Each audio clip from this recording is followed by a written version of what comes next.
It seems that this peace plan achieved by President Carter during his visit to the Middle East was that Begin was the most successful one, because Begin imposed his will on President Carter and on Sadat. So Sadat made the biggest concessions, and the Israelis, the Zionists, intransigent as ever, they didn't give anything.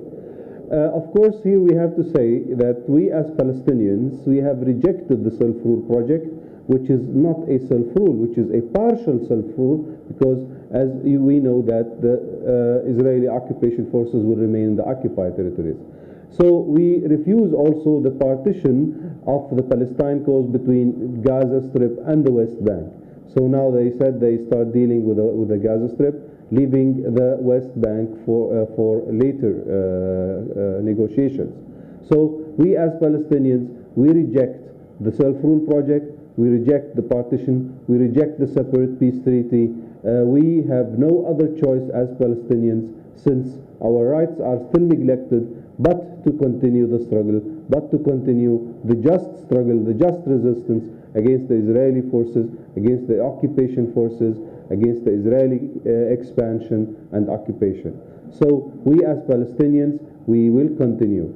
The Egyptian people, on the other hand, will once bring Sadat to his senses. They will tell him that this peace treaty will not work.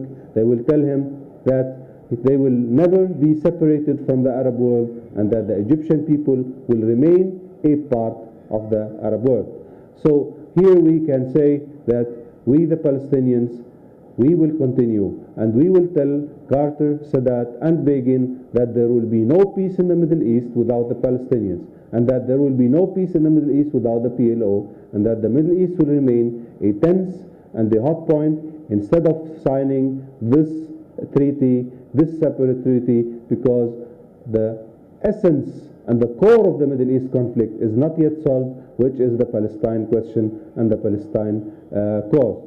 So we say there will be no peace, and this only will help Carter to get re-elected, but it will not help bringing peace to the Middle East. Carter might be re-elected, but the Middle East will remain a hot, explosive, and a tense point.